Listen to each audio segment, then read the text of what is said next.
So my brush is double loaded, by the way. So it's got the yellow and the blue on it.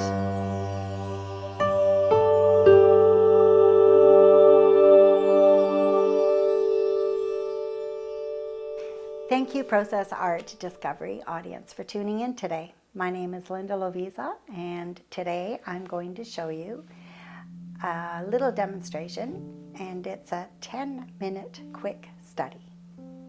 Very fascinating by some of my friends and some of my students that I can do something in 10 minutes.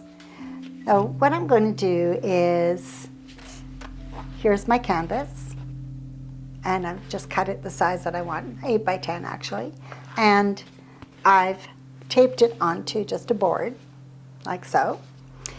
I've measured out a 5 by 7 shape here, and I masked it so that when I take the tape off, then it looks, presentation is nice. And so here we go. Now, my reference for today, I know that this photo is going to seem a bit small, but here's the reference for today. And it's this waterfalls, and this is from my canoe trip on Turtle River that I did a number of years ago. And I'm not putting myself in the painting, by the way. So I'm going to just put this up here. So the purpose of this quick study is really to just get you to see the most important things, the shapes that you need to kind of put into your painting and mask them out and see how it's going to look when you're all done. And if you, that also can, you know, make the decision, do I really want to do this in a large format? And that this helps. So 10 minutes is a really is really challenging, but it's a really good way to just make those quick decisions, especially for plein air painting, because when you go out into nature, lighting is always changing, and you have that 10 minutes to really get as much information in as possible.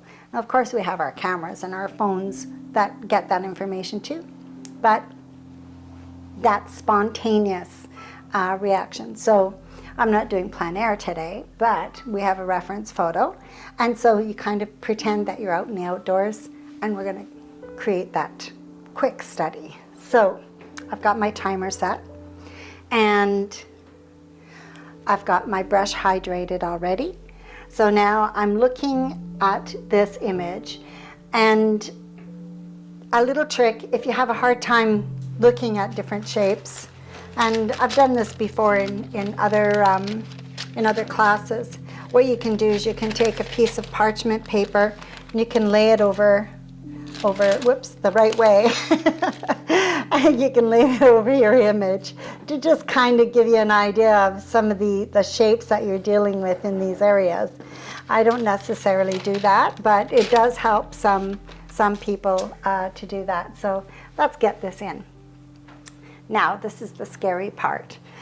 All right, are we ready? So I'm not loading my brushes ahead of time. Here we go, we have started. So now the first thing I want to do is I want to establish my horizon line at the top here. So now this is kind of cheating. Not really cheating, but I'm talking as I'm doing this. So that means I'm trying to do two things at once, trying to describe what I'm doing and plus doing something in a 10-minute quick study. That's, you know, that's kind of pushing it, I think. So we'll see how this works out. And I'm just drawing it in very quickly with a damp brush. Let's get that cliff in there. And then that slab of rock is down here. And here we go, there's that rock. And then it kind of comes down over here. So let's bring that in. And then there's that nice big rock in the middle here. Let's get a little more paint on my brush. And there we go. And there we go. So now a minute has gone by already. Can you believe it? There we are. So now I'm just going to load up a larger brush. So I did this part here with just a smaller brush. Now I'm going to load up a nice big brush. I'm going to start off with the ultramarine blue and the yellow, and I'm going to block in where the trees are, just like that. And as I'm blocking in, I'm also leaving some of the areas that are lighter, like the sky area, because I don't want it to turn my trees into a tint. So I'm just going to bring that down over here and a little more paint on my brush. And it goes way over here off into the distance. And we've got some trees over here. Bring those in. And picking up a little more paint, bring that in. So my brush is double loaded, by the way. So it's got the yellow and the blue on it. And here we go. And bring this down here, like so. Just kind of go into that area there. Just going to suggest that tree by making a mark. A little bit more blue. More yellow.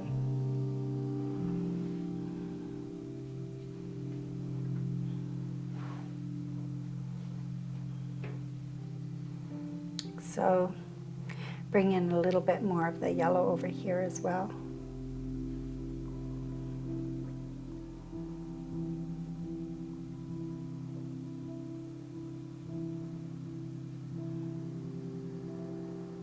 Okay, I've got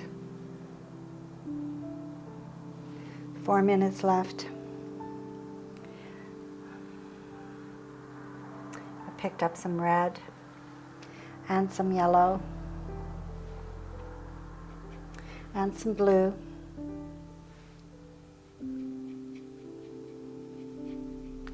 Bring in that shoreline, the rocks.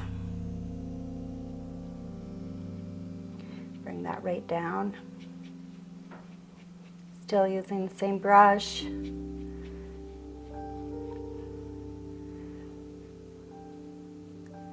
Bring that over here. And the time is ticking away. And we've got another rock cliff there. Bring in a little bit more blue as it's in shadow, so I'm just going to do this. Here we go. And bring that rock over here. Move it along. Got a nice dark rock right there in the middle. Well, it's not quite the middle. It needs to be over here a bit more. And there. And we've got dark area here. Like that. There we go. Move that up there like that. Bring a little bit of that down. Let's add some white and lighten some of these rocks.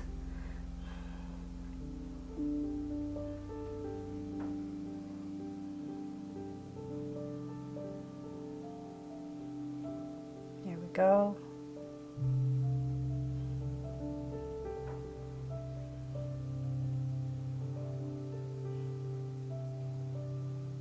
Now I'm going to bring in some of the sky. Got to get that in there and the water. Switching to a smaller brush. Block in the sky. Whenever I'm doing a blue sky, I always block in white first. Like so. Add some of the cerulean blue to my brush. And I'm going to bring some of that in the water right now. The top here as well. It's much darker there, so I'm just going to pick up some ultramarine blue and go over here. Add a bit of yellow to that because it's northwestern Ontario and the waters are kind of a greenish color. There we are. Bring some of that in here too.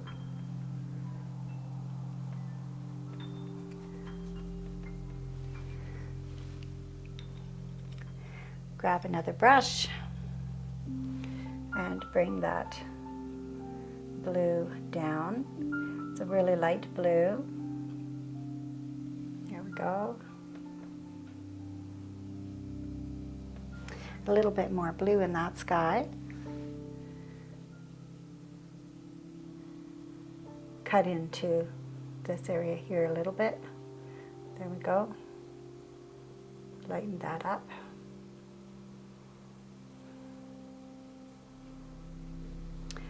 Bring that down.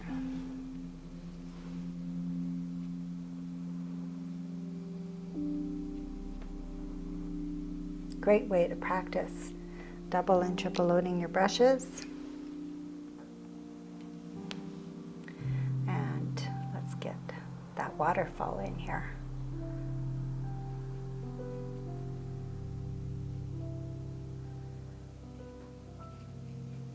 More white paint.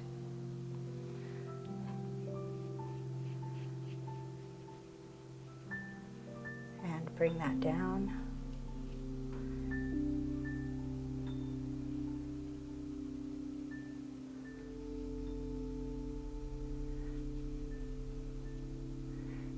Bring that in. There we go.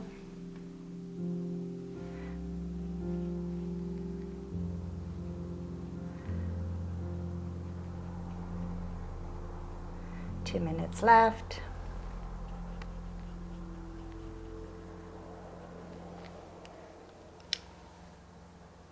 Picking up a little bit of cobalt blue. Trying to capture the movement of the water here at the bottom.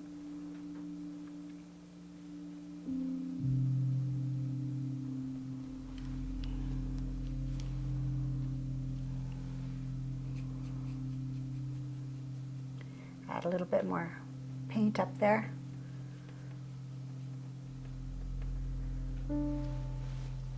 And more white.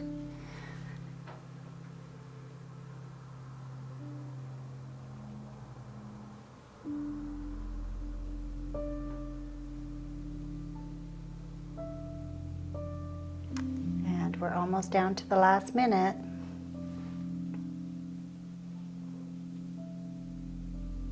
And here we are down to the last minute. So quickly look at any little areas that might need a little something. And there we go. That could be a little bit darker there.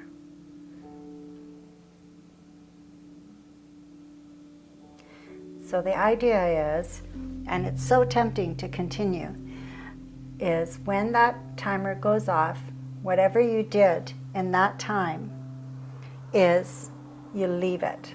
So we've got 19, 17 seconds left. Trying to get a couple little things in here, and it's going to go off very soon. A little bit more blue there. Oh, and I got, down to the last second. Here we go. There we are. That's it.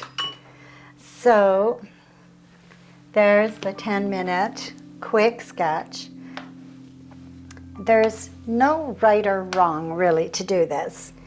It's really challenging yourself to look at the subject that you're going to paint in a larger format in a different way. And so from this, the information from here, I know exactly how I'm going to attempt, how I'm going to lay it out, some of the colors I'm going to use. And yeah, it's a good way to start the day before you get started painting. And voila, that's my interpretation of the scene. There's a lot of things that need to be added to that. And it is very tempting to go back into it and adjust the shapes, like bring in more shadow here, for example, and here, and start to really get involved in, but then you save that information for your big painting. So that's the 10-minute quick sketch. Thank you, Process Art Discovery audience, for logging in today, and I hope to see you again soon.